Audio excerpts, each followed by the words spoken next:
If we want to buy, we always buy at the demand. If we want to sell, we always sell at the supply. Now, if we sell at the supply, where do we take our profit? At the demand. If we buy at the demand, we take profit at the supply. Right? So you know already exactly where to take profit. Because now supply, when we have more selling than buying, we are going to see the price start turning downwards. Right? A price move down due to more seller than the buyer. Right? This is called imbalance between the buyer and the seller. Right? Price ranging, price trading in the range before the price drop, we call that as a supply. Know that is a supply. When the price revisit the supply in the future, we want to sell there. Okay? Example, price ranging. You can see this is price ranging. Before the price drop, right? This is called supply. Okay? Now, many people say that, well, Benny, how can I know that this is a big institution people are selling there? Very simple. Now, we ask ourselves, when people like us, retail trader, if we go and sell here, so much, it's impossible, right? Now, we look at this big red candle, right? The reason why we have a big red candle over there is because there must be some news event that trigger this action. After the news hit the market, there are some trader, especially the big institution, they see that this news is bearish.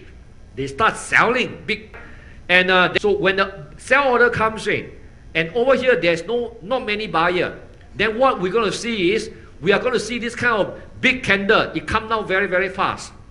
Why? Because the market is looking for buyer for all this seller, and the price will continue to go down so long as there's not enough buyer to fulfill the seller. We are going to see this price continue to go down. Another thing is, when we see such a big red candle, it tells us a lot of things. Besides telling us there's a big imbalance between the seller and buyer, another important thing is they tell us that origin of this range, you have a lot of seller. As the price coming down, there's not enough buyer. There's a huge imbalance, right? Therefore, we produce a big candle. And over here, the body of the candle is all empty. There's not many order volume there. Because why? Because the price moves so fast. By the time the price from here, by the time the trader realize that turn around, they want to put in order, the market already moved down. Therefore, you can see that all this, because the speed of the price moved down so fast, they left behind are all the vacuum gaps where there's not much order there. So in future, when the price start moving back up, because there's not much order, not much sell order there, it will fill up. It will come all the way up and stop where? Stop at the origin of the break. Means the bulk order is here. The body is empty. Now, if the body is empty, right, once the price come to this level and there are buyer at this level, buyer do not want to buy high, buyer want to buy low. Right, so as the price drop until a certain level, when buyer think that it's time for them, it's fair for them to buy, they come in to buy. When they come in to buy, now we have about equal buyer, equal seller. You will see the price stop moving down. The price start to trade in this range, right? And once the buyer seller finish their transaction, finish their buy and sell, you see the market will just go up automatically because of the suction. Because of there's not many buyer in this body here, the price will just move up higher. You stop where? You stop at the origin here. You will never stop anywhere on the body itself.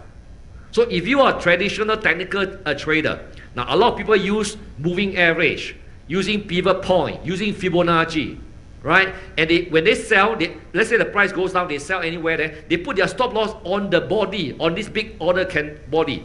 You realize that most of the time, your stop get taken out, and they will stop you out at the loss. Why? Because you put your stop where there's no volume. When there's no volume, obviously when the price start moving higher, you get stop out. Then where's the volume? The volume is at the base, at the origin of the breakout. Right? Now I give you one example. Why we say that the volume are all centering here and not here. Now, example, if you want to sell a property, and the property that you want to sell is 1 million. Now, while you are negotiating with your buyer, suddenly there's a news, real estate collapse. From 1 million, which your initial selling price, the property price dropped very fast to 500,000. Would you sell at 500,000? Would you? No, exactly. If you have a holding power, say, I intend to sell 1 million. Now the market is crashed, only 500,000. I'm not going to sell. So what do? You hold back. You intend to sell only here. So, but the price already dropped to 500,000. So you do not want to sell. You say that in the future, when the price come back again, if the real estate price, property price recover to 1,900,000 to 1 million, then I come in to sell again. Does it make sense? So it's the same thing. If you are a big order trader, when the market already left this price, as a professional trader, you will not chase after the market and sell. Who will chase after the market and sell? Retail trader.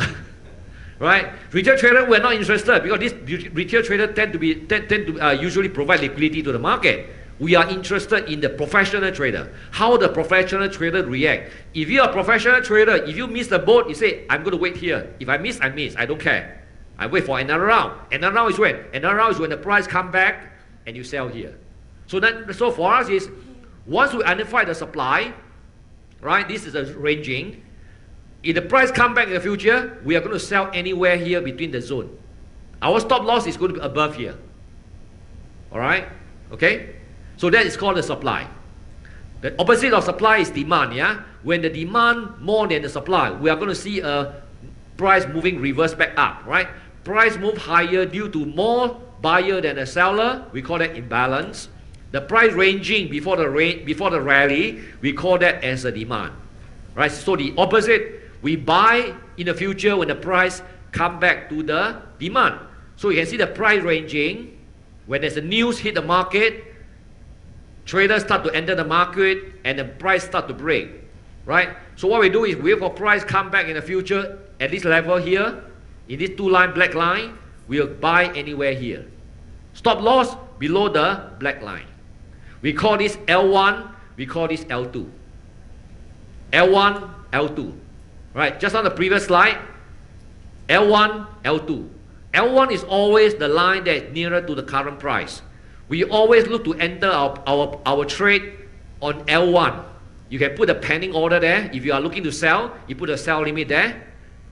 Your stop loss is always above your L2 if you are selling. If you are buying, I will put a buy limit on L1.